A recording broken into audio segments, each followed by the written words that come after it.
खोल पाएगा, next company, next factory नहीं डाल पाएगा। आपको ईआरपी और सीआरएम की समझ होनी चाहिए। टेक्नोलॉजी क्या होती है मेरे बिजनेस के अंदर, कौन सी टेक्नोलॉजी चाहिए, मैं कैसे सर्विसेज और प्रोक्योरमेंट को कंट्रोल कर लूं, मैं कैसे पेमेंट मेरी किसको देनी है, किससे लेनी है। मेरे पास एक शीट पे हर समय पता होना चाहिए मेरा एक्सपेंडिचर कितना हुआ है, कितना स्टॉक फालतू पड़ा हुआ पीछे, इन्वेंट्री कितनी पड़ी है, मेरी कॉस्टिंग क्या है, प्राइसिंग क्या है, मार्जिन कितने हैं, वेस्टेज कितनी हो रही है, मेरा कैश फ्लो के ऊपर मुझे टैक्सेशन की क्या तैयारी करनी है, बैंक की ट्रांजैक्शन क्या हो रही है, मेरे को कैसे अपनी सेल्स का प्रोजेक्शन डालना है, इंसेंटिव को कैसे डिस्ट्रीब्यूट करना है, डिस्ट्रीब्यूटर से कैसे डील करना है, फ्रेंचाइजी को कितना पैसा देना है, कितना लेना है, सारी चीज एक शीट पे। सीआरएम और ईआरपी, इसके ऊपर हमने एक छोटा कोर्स बनाया, एक ऐसा कोर्स जो कि 2 महीने में आप सीख सकते हैं, कहीं पे भी बैठ के, किधर भी, अपनी कन्वीनियंस, अपनी ईज के मुताबिक।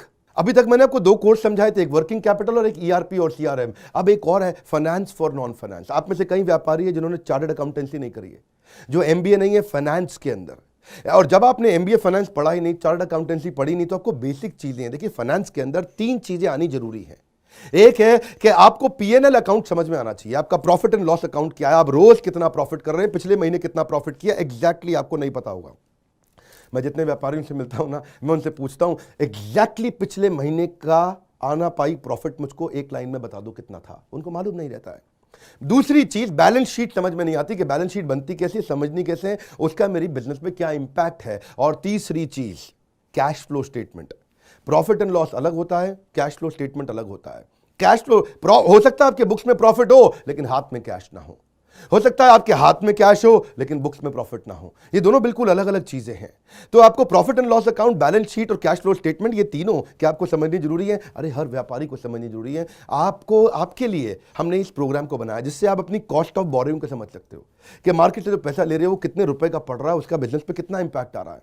अगर आपकी कॉस्टिंग ठीक नहीं है, प्राइसिंग कभी ठीक नहीं हो सकती। कॉस्टिंग क्या होती है? एक आपने जूस की बोतल बेची, एक्चुअली वो बोतल बनाने में कॉस्ट कितनी आ रही है, तो वो एक पर यूनिट कॉस्टिंग कैसे निकाली जाती है। साधारण हिंदी भाषा में लोगों को सिखाने वाला कोई कोर्स एग्जिस्ट ही नहीं करता था। कई मैंने छोटे छोटे ऐसे कोर्सेज बनाए हैं, और कैसे हिंदुस्तानी व्यापारियों को मद्देनजर रखते हुए उनकी प्रॉब्लम्स को इकट्ठा करके, इसलिए हमने इसको नाम दिया है प्रॉब्लम सॉल्विंग कोर्सेज। इसमें रियल एग्जांपल्स डाले हैं, इसके अंदर केस स्टडी डाली है, इसके अंदर इंप्लीमेंटेशन के लिए आपको हमने असेसमेंट्स दिए हैं, एनिमेशन हर वीडियो के अंदर डाल दिया, रीडिंग मटेरियल डाल दिया ताकि रीइंफोर्समेंट हो जाए। आपको जब मन करे तब एक्सेस करो, आप जाकर रीविजिट करो, फिर से जाकर रीबिल्ड करो अपनी अंडरस्टैंडिंग को दोबारा पढ़ के। और मैंने ही खुद मिल करके अपने बेस्ट देश के ट्रेनर्स के साथ इन सारे कंटेंट को तैयार करा। तुरंत J कर्व लाने वाले हैं। थोड़ा सा पैसा अगर आपने इन्वेस्ट किया, बहुत बड़ा गेम चेंज होगा। ये बोर्ड